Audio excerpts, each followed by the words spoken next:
This is the Projekt Gemineye update, brought to you by Riffical Records. And here's your host, Mark Anthony Hay.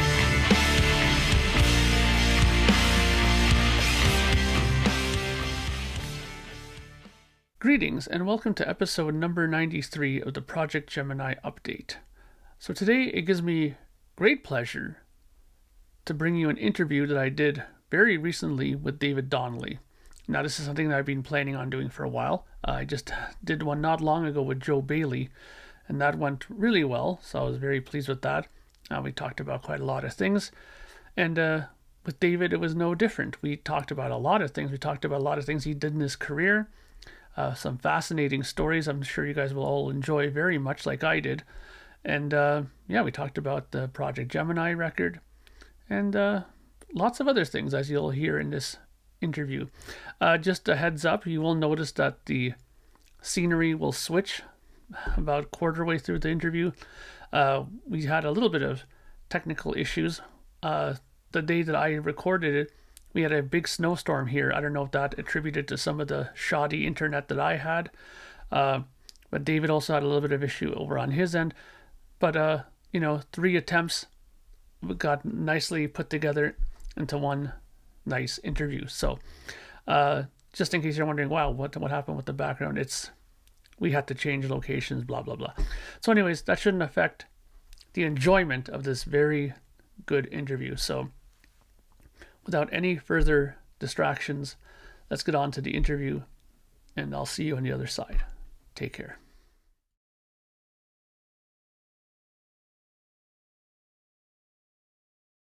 So it gives me great pleasure today to bring one of my good friends and fantastic musician who actually appeared on my new album in the year 3073 Book 1. And that would be Mr. David Donley. How are you doing, sir? Doing very well, Mark. Nice to see you. Great. So let's get going here with some questions that maybe some people might not know about you if they're Sure. new to David Donley as such. So where exactly do you reside? Where do you live? I live in one of England's not major cities. I think it's number 7, something like that. I think, and it's called Norwich. Most Canadian or American people call it Norwich. They pronounce it Norwich, but it's Norwich. It's East Anglia, basically. If you take the map of Britain, and it's got the sort of lumpy bit on the right hand side as you look at it. It's dead centre. It's sort of centre to the coast of that lumpy bit there. So 2 hours from London, that sort of thing. So, David, how long have you been involved in the music business?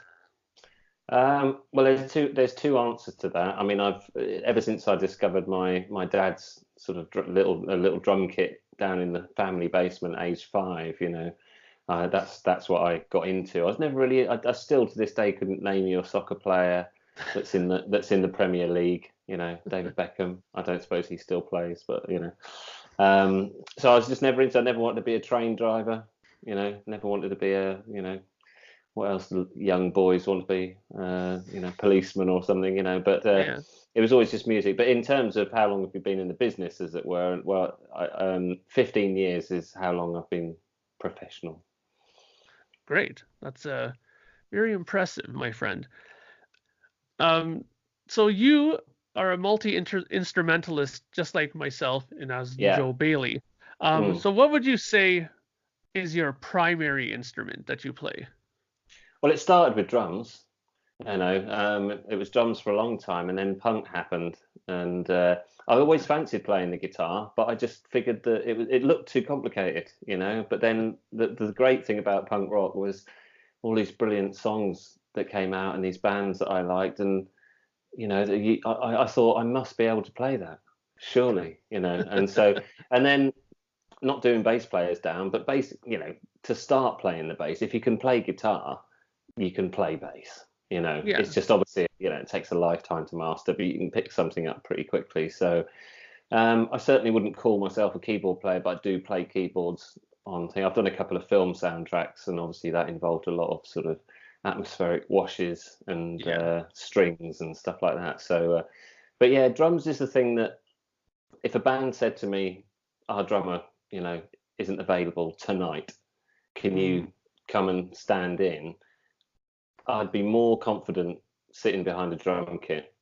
Um, I did do that actually. It was a really interesting little thing. I don't know whether you're interested, but it was a Susie and the Banshees tribute band, Mm. and because I sort of had connections with that kind of music and what have you, someone just suggested they call me, and I got into my car, and I headed down to this gig that they were doing, and because I was just a kind of, I asked them for the set list, and on the way there, I sort of listened to the set list in the car, and it was good.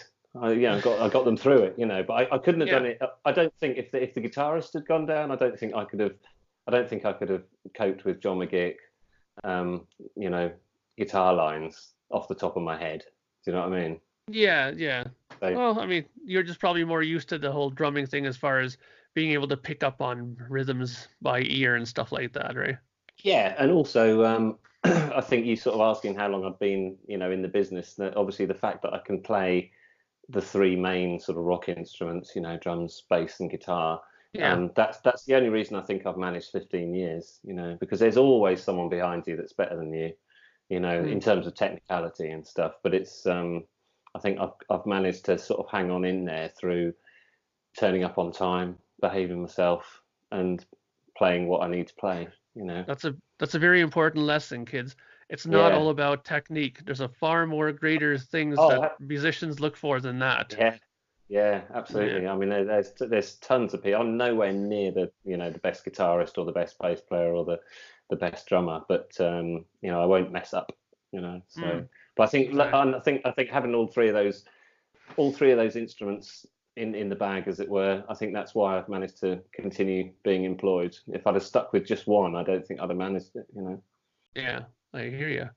Mm. So another thing that I was very curious about, Yeah. getting out to the ether is what would you say were your main influences as far as music goes? Oh, when I was a little kid, sort of 6 or 7 years old, I cottoned on to Sweet really quickly, Mm-hmm. and Mick Tucker as a drummer was amazing, and getting sort of Desolation Boulevard, the album, and the Mm. live one strung up was amazing. I just thought they were great because to me they were like Deep Purple. I wasn't really into the sort of singles so much. I liked the Yeah. album tracks, so it was kind of Sweet. And then, like I say, punk happened, and the Pistols, Sex Pistols, were really exciting. And the funny thing is, thinking about it, when you sort of say who's influenced me or who did I listen to on the go, when you think about it, apart from the Sweet, my influences, I've been so lucky because I've played either with or worked for most of them. Because the next Yeah. people I was, thinking about it, I was just thinking, well, it's the Pistols, the Cure, the Skids, um, that sort of stuff that really sort of inspired me. Yeah. And I ended up sort of being involved with all those bands at some point, or members of those bands, Yeah. etc. So Yeah. 'Cause yeah, but when I was growing up, Sweet, I thought Sweet were amazing. Andy Scott, amazing guitar player, and I think it's just a shame they got stuck with the glam bubblegum type thing. yeah. Yeah. Well, I mean, like you said, if people dive into the material a little bit more, then usually you'll find there's a hell of a lot more than just bubblegum under the Yeah, surface, right? yeah, yeah. But I think, Great. I mean, possibly like yourself, I've been more inspired in my sort of 30s and 40s and stuff. I mean, I didn't know Stephen Wilson until the early 2000s or something, and he's been an inspiration in that, it's a guy that does his own stuff and, has a little cottage industry going and all that sort of stuff. That's pretty, and I got into different types of music as I got older.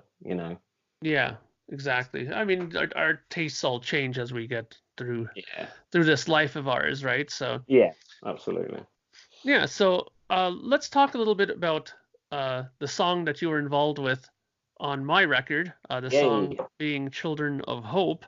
Yeah. I asked you to be involved on the bass playing side of things. Now, for me, this was a big thing because, as you know, I've done 3 albums with nobody's assistance, Yeah. just myself doing it. So to have somebody else come in and do it, number one, for me, I had to trust this person implicitly, number one.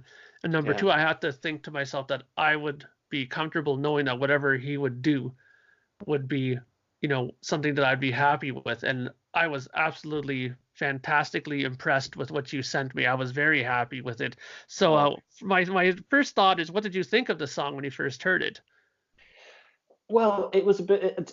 The honest answer is it Yeah. was a bit. It was a bit of a surprise because I've been used to the last two albums, well, the last three albums, and as you know, I like your stuff, but it's pretty rocky. It's pretty up, and I thought because you knew that I had this background of sort of starting in punk and what have you, and then break. So I thought it would probably be one of the faster tracks and heavier tracks. So Hmm. when I pressed play on what you sent me, I sort of went a bit cold because I thought, and not cold as in I wasn't interested, but cold in like, can I do this? I'm gonna have to think this over. I'm really gonna have to think this over.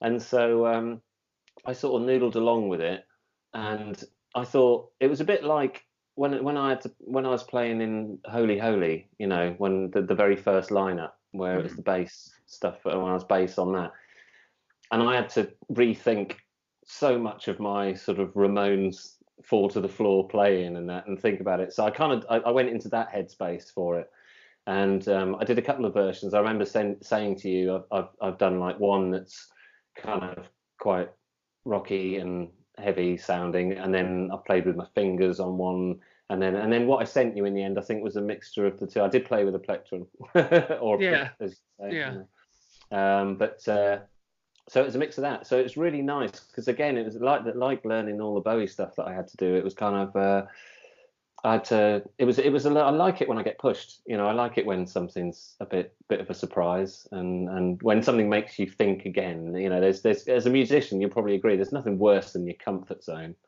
Yeah, Yeah. and you know what? That was exactly why I sent you that song. So I was looking through all the ones I had, and I thought to myself, well, this one might be like really easy for him to pick up on and do. And I thought to myself, you know what? This guy's been playing for so long, has a world of experience and stuff. Let's see if I can get him to maybe try something a little bit more out of his area a bit.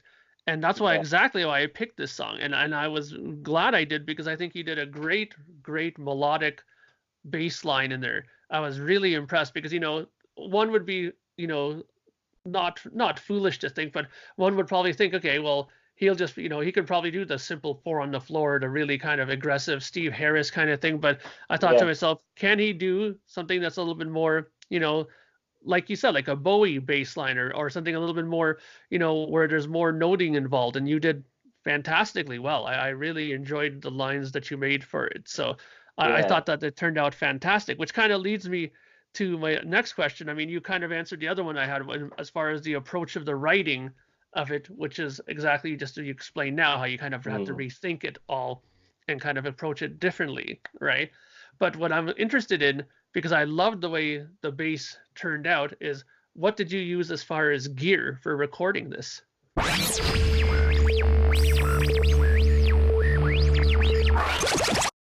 So, as you can see, we've changed locales for several reasons, which I will get into at a later time. But let's continue from here. As you can see, it's nice and dark where I am. It was light before, but I'll get to Yeah. that later. Anyways, David, let's get back to what we were talking about. We are talking about Yeah. how fantastic the bass line sounded that you did on the song Thank you. Children of Hope. Thank you very And much. I was curious, before we got rudely interrupted, about Mm. knowing what the gear was that you used for the recording of this track. Yeah. And when we were recording earlier, I didn't have it, but now we're downstairs in a better internet position. I Mhm. do actually have the bass, and it's an Ibanez, Very nice. there, and it's the white one that I always used to play with Holy Holy, Mhm. and because it's got so many different sounds to it. So it's got quite a gravelly sound if you want it, and it can be really smooth and round as well. And your track, I thought, needed both. So it's pretty good. So it's not the most expensive bass I've got, but it's the one that I always rely on, particularly for live stuff. And but I've started using it in the studio more, and I basically just put that through an Elise. Alesis? Oh, Alesis, that's right. An Yeah. Alesis interface. And then on my Logic program, I've got the Ampeg, simulator. So, because I love Ampeg. Oh, nice. Yeah. Yes. So it was an Ampeg stack, but it wasn't an Ampeg stack with a Neumann stuck in front of it. It was it's cheating. I mean, what I loved about the track. There's loads of things I really loved about the track once I got over the shock of it not being a, full-on metaler. But I just really like the arrangement and the fact there's loads going on. And the bass is part of that. But yeah, it's not like it's something that's just vocal, guitar, bass, drums, So I didn't feel it was cheating too much. Exactly. I mean, look, technology these days. I mean, I'm maybe not sure if you're aware of this, but I read a fantastic article years ago that Mick Mars was talking about the making of Saints of Los Angeles, the Motley Crue record, and he said that there wasn't an amplifier used for that whole recording, that he was straight in DI guitar, and they used all kinds of like amp simulators for that whole record. So, So, I mean, these days, I don't think it's considered cheating whatsoever. It's just situational. I mean, I'm sure if you wanted to, you could go rent yourself a 8x10 Ampeg, put it in your living room, but I don't think your neighbors would be too happy about it. Yeah. I mean, I've got, it's true. I've heard engineers say, yeah, but you've got to capture the sound of the wind moving out of it, out of the cones and stuff. And The wind, do you know what? Just very quickly, I was recording in a studio in London. This is years and years ago, well over 15 years ago or so. It wasn't a professional thing. But there was an engineer in there who'd just come off an album with Mick Jagger, I think, or something. And he really thought he was the big I am. And he made our poor drummer, he programmed all the drums, right? He programmed all the drums. So our drummer didn't play on this particular single, but he actually set up a mic to record the space that the drummer would take up. What a knob. Really? Yeah. Honestly, we all looked at each other in the studios like none of us had anything to say. We just couldn't come up with anything. So we just went, right-o. So, yeah. So for 4.5 minutes and one track on the 24-track desk, he just recorded the space. Wow. These people are allowed to be in recording studios? Oh, it's just, I've seen some really weird stuff in my time, I have to say. Wow. Some really weird stuff. But you think, it doesn't make a difference. What are you doing? Yeah, people changing weights of plectrums and stuff. I don't know. Yeah, well, I mean, that at least I can kind of understand, because I mean, like for an acoustic guitar, I always seem to like, for example, I have my good old little flimsier kind of orange pick for the acoustic guitar, but whenever I do my lead stuff, I always find myself using the heavier Tortex blue. But you know what? At least that kind of makes sense. But recording air, like the drummer would take up, like what the hell is that? Like I know. But actually, as you mentioned, I'll take the picks thing back because it does matter. I like a very sort of hard, pick, and as a result, you don't know this, but I have got one here. I can show you the pick that I used for Children of Hope, and it's that. Oh, yes. And if you're not too sure, then it's one of his. Very nice. So there Very you go. nice. A Tony Visconti. It's really heavy, but he doesn't mess about, does Tony? Yeah, well, I mean, for those people who are maybe a little unaware of it, Tony Visconti did play bass on The Man Who Sold the World. Yeah. I believe it was that album was the one that he played on, and great stuff on that. But he was in an early Bowie live lineup as well. I think that's how they met. I can't remember the ins and outs of it. They had those crazy outfits that each of them wore something completely off the wall. Yeah, it's interesting. But you know what's fascinating is it's like you're reading my mind, David, because my next actual question was going to be, you've been involved in many different musicians, right? And to talk about some of your favorite. I mean, obviously, we're just doing that now, working with Tony Visconti in a situation, right? Yeah. Well, I mean, obviously, because I worked with him as well as through Holy Holy. I also worked with him when I played guitar and co-wrote on Daphne Guinness's last album, the Golden Chord, and yeah, we wrote a song together called "But I'm Not," and the whole thing was produced by Tony. And the thing is, the weird thing is, of course, I'm a Bowie fan. A bit weird if you're a musician and you don't like Bowie, but I don't know whether I'm a fan. I mean, I'm a massive admirer. It's just he's too big to sort of say, "Oh, I'm a fan of Bowie." Of course you are. But the thing is, when I first met Tony, I was just chuffed because he did the Thin Lizzy stuff. He did Black Rose. He recorded Live and Dangerous, or he put Live and Dangerous together. And another favourite band of mine in the 80s, one of my crushes was Claire Grogan from Altered Images, and he'd done an Altered Images album and tons of other stuff. But obviously, because he did all the classic Bolan stuff and the classic Bowie stuff, people do kind of, always centre on that. But for me, it was Thin Lizzy. It was like, man, this guy recorded Gary Moore and Brian Robertson. It's exactly. Phil Lynott, and and sort of whipped them into shape. It's great. But he's good. He's a really good bloke. I mean, he is really good, a good guy. I mean, when after I was finishing Daphne Guinness album, I was then going to produce Canadian. So it's because I'm looking at you. I was then going to produce a Swiss band called Dax and Roxanne, their debut album, and it was the first time I'd produced an album. I'd done several EPs for people and the odd track here or two, but I hadn't done an album.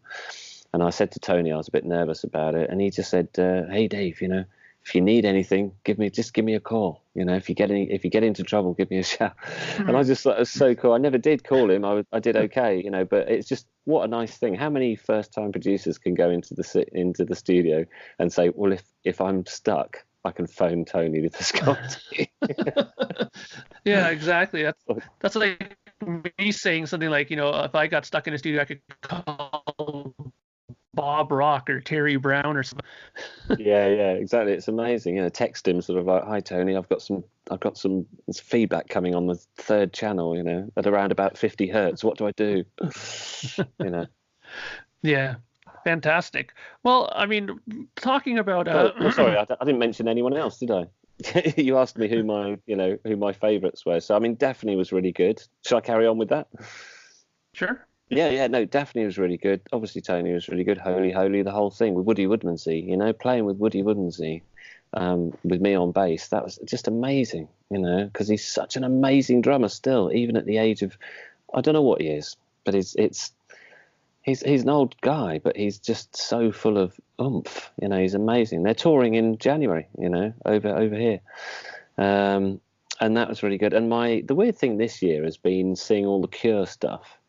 Yeah, like the sort of Rock and Roll Hall of Fame and that, because that was my sort of entry point. I was friends with Lol Tolhurst first when I was about 14, 15.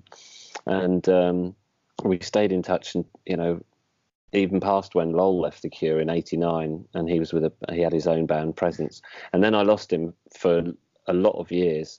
And it was only really when he sort of popped to the surface via things like Facebook and what have you, we were able to reconnect again. And I met him a couple of years ago when he did his book signings and stuff. But the Cure thing it feels quite odd to me, because when I watched the Rock and Roll Hall of Fame induction, but my memories were, Robert Smith bought me my first pint. I've got a photograph of it as well. I've got a photograph of it. Maybe I'll send it to you and you can put it up. But it's literally me and Robert Smith outside, and he wanted to know what I wanted, and I asked for a Coke, and he said, "Do you not want a proper drink?" And he said, "Do you like fizzy apple?" And I went, "Yeah." And he said, "I'll get you a cider then." And so they were just guys. They were a big band. I admired them, sort of thing. But that was a really exciting thing, and I think in the prog world is quite a recent thing for me to get into. But I've known Steve Smith, Fudge, by his friends, and he was with Pendragon and Steve Hackett. And I've known Fudge for years and years and years and years. And finally, through the Clive Mitten Sea Live Collective, which is Clive Mitten from 12th Night, his project, I was playing guitar in that, and Fudge was on drums, and it was really nice to play together. just remembering Fudge doing that amazing exit bit to Clocks by Steve Hackett, and also playing with Time Collider, Fudge's band as well, on guitar as well. So I mean, it's really good. We'd known each other for 30 years, never played with each other because our music types didn't clash. But I've sort of fallen into this kind of, when you're a hired musician, you just got to do what you got to do. I mean, one of my favourites, seeing as I'm sat next to my collection here, my favourites was this EP, Sasha Luffman, Taking Off. She was only 16 when we did this, and I loved working with her because she had such a unique point of view, different from sort of an old timer like me stuck in his way. She kind of opened my mind to a lot of different sounds, So it's all been good. I can't think that I've had. The only slight downer was Sham 69, the punk band Sham 69. I just had to do 3 gigs with them. And it's too many songs to learn in a short period of time. And it's the only time I think I kind of had bits of paper on the floor and I was really, a bit worried. And the opening gig was at Farnborough Football Stadium. So no pressure. Yeah, exactly. Yeah, but they were great guys, though. I really enjoyed the gig. I enjoyed the job, but the gigs themselves were really. I don't think I played particularly well. I think I got through, but that was the only one that I think of, and I think, maybe I should have said no. But they were perfectly forgiving. So yeah, no. Totally cool. So one thing we should definitely talk about is your single that you did that just came out not long ago. Yeah. A fantastic single. Absolutely brilliant. I'll put it up on the screen here for people to see. You did a single called Crashing Down, I believe it was called. No, it's actually Crashing Up. Crashing Up. Sorry. Yeah. Sorry, my mistake. I don't know why I kept thinking it was down. Crashing Up. Correct.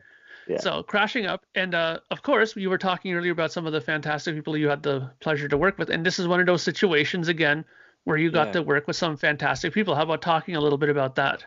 I'd love to, because you never know, people might go and investigate it. But the name of the band is The Venus Reaction.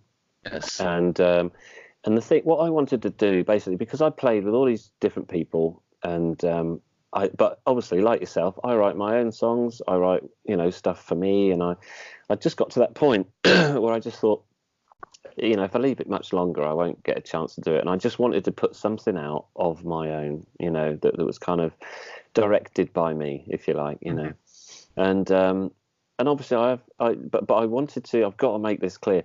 The people on the record, and it is a record. It's a 7-inch clear vinyl only, and the people on the record, they honestly are on there because they're my favourite musicians. Rather than because they're famous people. It's just that I've come across them in my professional life and friend life. So on the drums, you've got Ed Graham from The Darkness, and on bass, you've got Glenn Matlock, who's, whatever you want to choose, Rich Kids, Sex Pistols, Primal Scream, all that sort of stuff. And a very, very nice solo career, for which I drummed for 5 years on various tours, Born Running being the first one. So he's a friend, and that's kind of more important. Both of those are sort of kind of more important, but it was just I just love Glenn's style. I don't care what band he used to be in. I just love that amazing driving finger style that he plays, and obviously I knew what Ed sounded like, and then fronting it all is Amy Conradine, who, funnily enough, she was the drummer in the support band for one of the Sham 69 gigs. And that's how we met.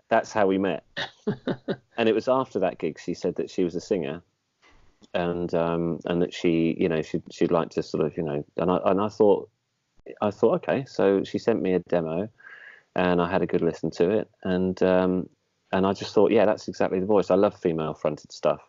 And she's really feisty as well, full of energy, and I knew that's what she wanted. And do you know what? I thought about something today, and I brought them along because I knew I was obviously going to speak to you and stuff. But I thought, did you know that I am the only one on that single that hasn't been on the front cover of a magazine sort of dedicated to them? It's really? Yeah. You've got Glenn on bass, Ed on drums. Nice. Amy on Skin Deep magazine. Mm. And then she encored, as long as YouTube's happy with this, in Bizarre magazine. So she does her own band now called Conradine. So check out Conradine. Ed's got a new band called Cryptids, and I was rehearsing with them the other day. It looks like I may well be playing guitar. They've got a guitarist, but they're thinking of a 2-guitar assault. Oh, very nice.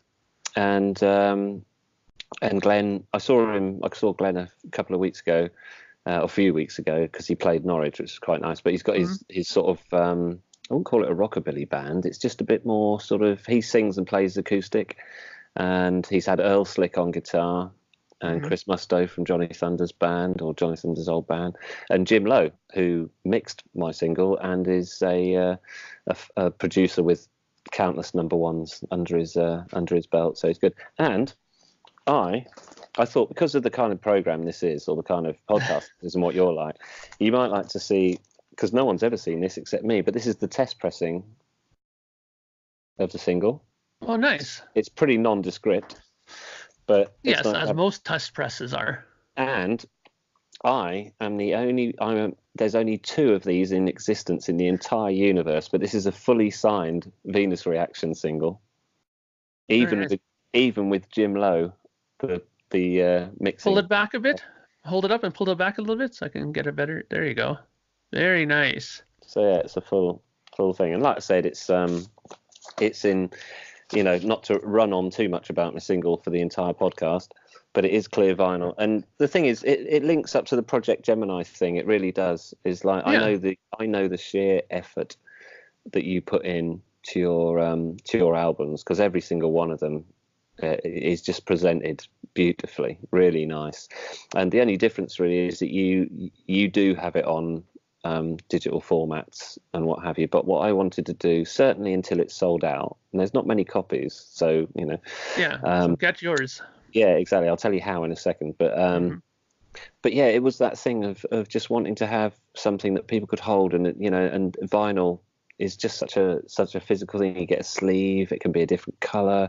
I thought of everything to do with it. There is a download card in there for people who just want to pop it in their laptop and listen to it. So yeah, it's up to you what you do once you've bought it, So I thought that, and with the download, you get photos, lyrics, the demo that me and Chelsea, I co-wrote Crashing Up with Chelsea Riley, and another 16-year-old girl that I got to work with as well. Again, really fresh perspective, not jaded at all, So there's our original demo comes with the download cards and stuff. So, but it's very much like your own. I see it like Projekt Gemineye in that, the people behind, the person behind it, which is you, and the person behind this one was me, and we are real music lovers in the whole sense, Yeah. That sounded a bit weird, but you know what I mean. No, I know exactly what you mean. But yeah, I mean that's definitely well said, and I understand totally too. That's why when I first got introduced to you through Julian Gill, by the way, who does the Kiss FAQ podcast.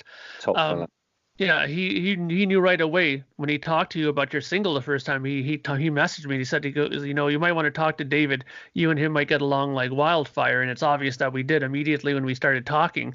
Yeah. Because we were of the same sort of mindset. I mean, sure, obviously you have years of more experience than I do in some ways with stuff, but that's still, I mean, we can relate with a lot of different things, and recording and stuff like that. So.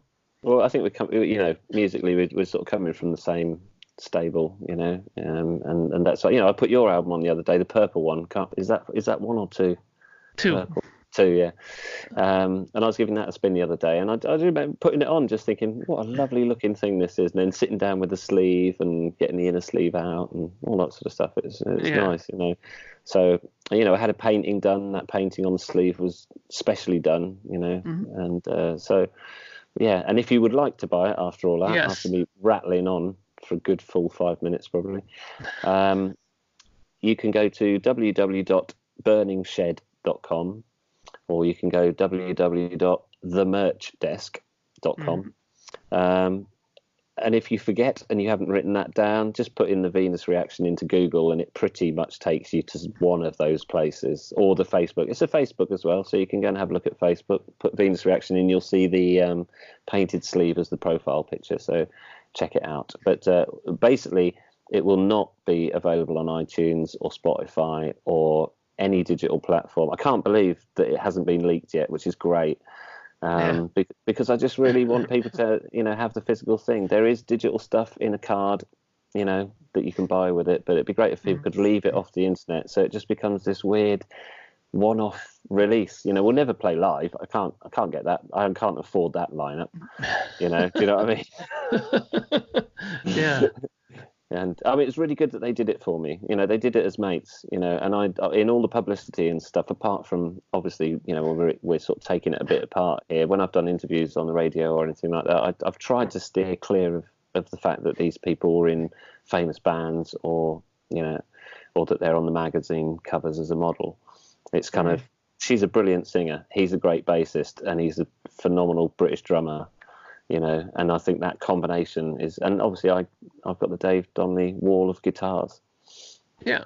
Well, there you go. And I mean, I understand the logic behind that. I mean, but on one hand too, I mean, there's so many musicians out there that, push their music like solely with that in mind, that I got so and so to produce it, and that's all they seem to talk about in an effort to sell it. So I don't think there's anything wrong with necessarily mentioning it. I mean, it's an accomplishment to have Glenn Matlock on your single, and same with with your friend on drums and everybody else. I mean, that's not a bad thing.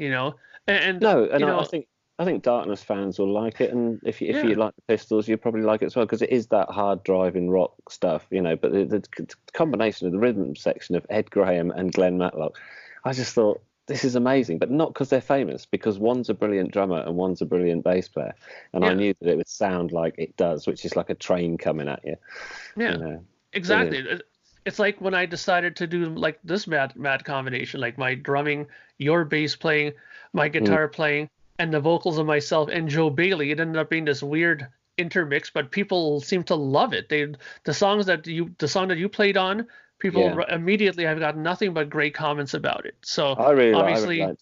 I mean, Joe's amazing as well. Joe's Joe's quite quite a singer. I've checked out some of his other stuff, and it's really good. I like it. I mean, I really and I think Children of Hope, I think it's a song that, like, lyrically, it's a song that is good for today, because there's that quote, isn't there? Hope is the worst of all evils, for it prolongs the torment of men. But it's you've got to have hope, haven't you? You've got to hope that things will be all right, or there'll be a generation that's okay.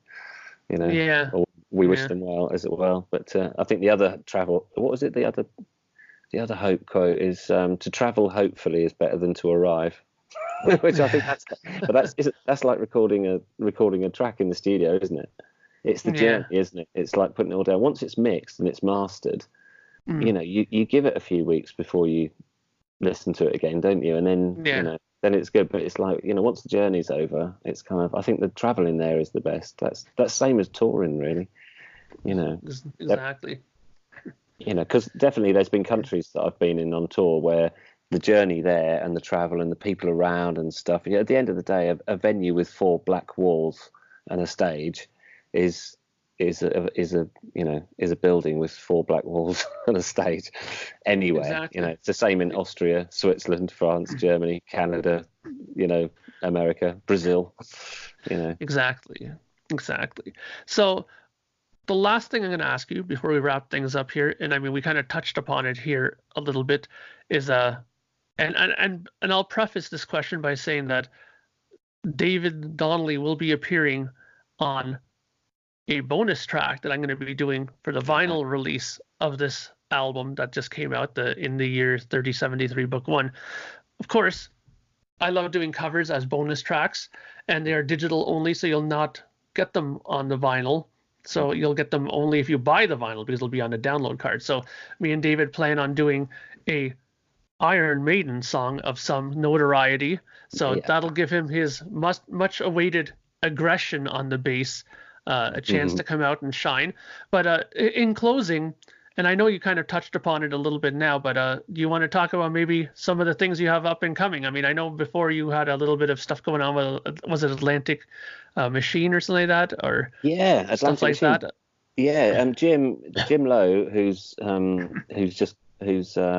I think he's given the Stereophonics 5 #1 albums as the producer, I think, and a few other people as well. And so he's always quite busy. But he did text me the other day and say that the studio that he's building at home is nearly done, and he'd need some drums soon. So yeah, Atlantic Machine, hopefully, because everything I've done with Atlantic Machine has been amazing. You know, it's only just over a year ago, really, that I played to the biggest crowd I've ever played to indoors.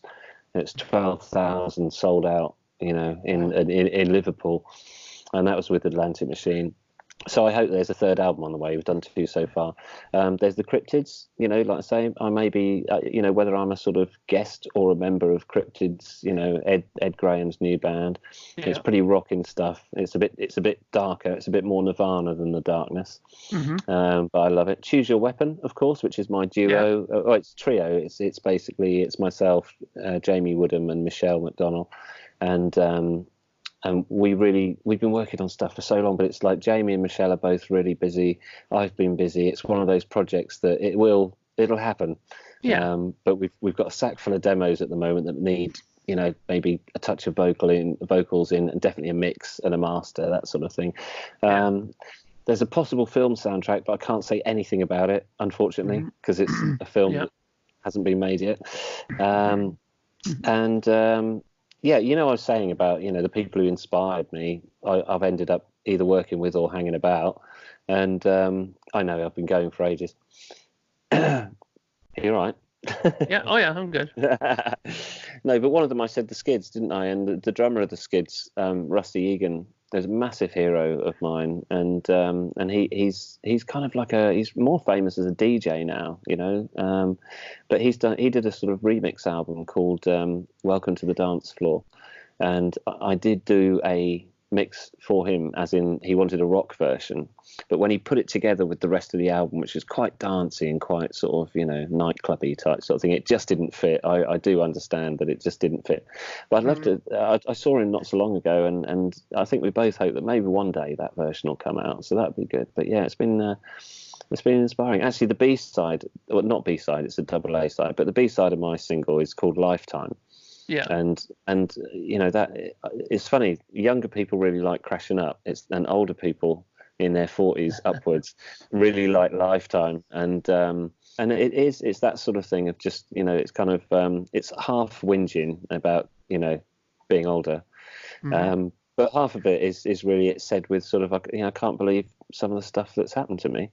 Yeah, you know, it's not always good, as in, you know, it doesn't do your head good sometimes, you know. That's certainly been true. But really, when I do get down about things, I start thinking to myself that because I've become immune to it, you know, but every now and again I do think, like you would, like I sat at a mixing desk with Tony Visconti having a coffee and having a chat, you know. Yeah. At the time, and still now, I just think of him as Tony. But on the other hand, when you actually think what that guy's done, it's an amazing body of work, isn't it? Yeah, you know? It definitely is. Yeah, and sometimes when I'm joking around with Jim as well, and I just think, God, you know, he gave the Stereophonics their first #1 single and album as a producer. You know, really pushed them to another level.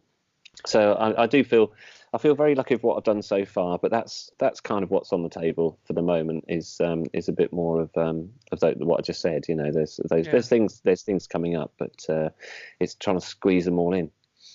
Fantastic. Well, I mean, that's great to hear, and you know, musicians who are good musicians usually find themselves working and doing stuff. So obviously that explains why you're so busy, because you're a great musician.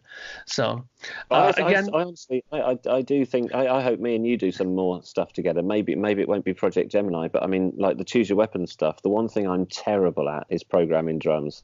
And you've got a real skill for that, and I like your ear as well, because I know you sort of, so, you know, I'm sure we'll collab somehow. I'd love to. I mean, anytime you want to do that, you just let me know. You know, I'm always here. I'm always here. Just knock on the Skype, and you know what I mean. And that's the joy. That's the joy of the internet, is, wasn't it? When we had that, where the internet was breaking down and stuff, and we were getting really annoyed about it and stuff. And I was thinking how quickly we get annoyed with something that 10 years ago we didn't even dream was possible.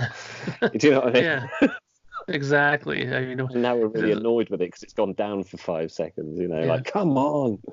First world problems, right? Yeah, So yeah, yeah. All right. Well, we should probably leave it at that. yeah. We got plenty to talk about, and we have talked about plenty of things. So, thank you very much, David, for coming on here Okay. and doing this. And there will be more of David Donley, not only on Project Gemini. I'm sure he'll be on some future stuff. I'm pretty sure of that. And you know, I'm sure that there might even, like you said, it might even be a collaboration between me and him and other things. So keep your eye out for it. Of course, you know me, if something happens, I will be here to speak to all of you about it, and you'll hear about it first on this channel.